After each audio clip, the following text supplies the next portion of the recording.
Hey guys, it's Sam from Inno3311, and today we're going to learn how to connect a wireless Android debug bridge or ADB Wi-Fi. So today we're going to set up ADB with a control hub. It works okay on an expansion hub, but because the Wi-Fi direct drops every time you update, it's just not as good. With a control hub, the Wi-Fi connection is a lot more stable, so ADB will just be that much more reliable. So in our tutorial, we already have our control hub connected to our computer over Wi-Fi, so if you haven't done that, make sure you do that before continuing with the rest of the video. And I will say that most of the first few steps you only ever have to do once, and once you do, you won't really ever have to do them again. But with that out of the way, let's get started. Alright, so the first thing you're going to want to do is to go to the top right corner of your Android window and click on the Sdk Manager, which is that cube with a little down arrow. You're going to copy the Android SDK location and just say that for later you won't have to use that just quite yet.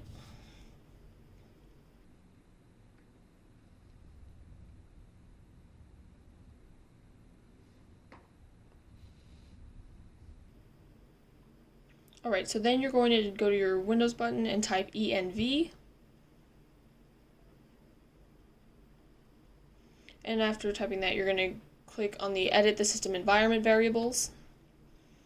And then you're going to click on Environment Variables at that bottom of that window that it pops up.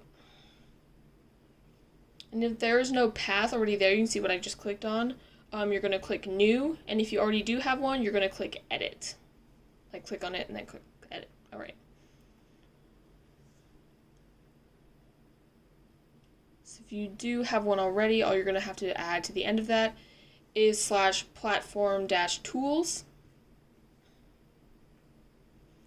after the copied SDK location that you got from Android Studio. And then you're just going to click OK and get out of all that window. So next you're going to go to Windows and type CMD, and then you're going to click on your command prompt. This is just a test to see if what you just did worked. So if you type ADB and press enter, you should just see a lot of text pop up. So we'll see here. So that means what we just did worked, and you should just see a lot of text.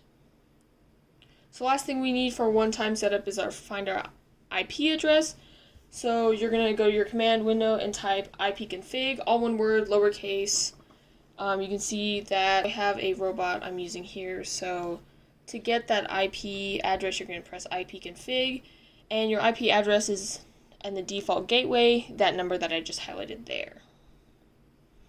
So now we're going to do the part that you have to redo every single time you connect your robot. So it's case sensitive, so you can see that what I just typed didn't work. So you're going to type ADB TCP 5555, just what I did, and then you should get that same message.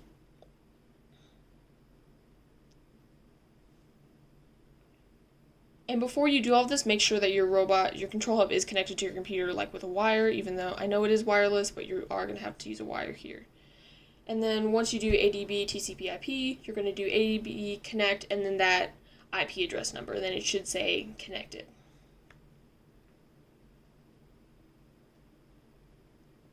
And now that you have that connected and it told you that it was all good, you're just going to make sure it is connected. You're going to want to just unplug your robot, and then if you wiggle your mouse a bit, it should have your control hub listed. And that's it, guys. Thanks for watching.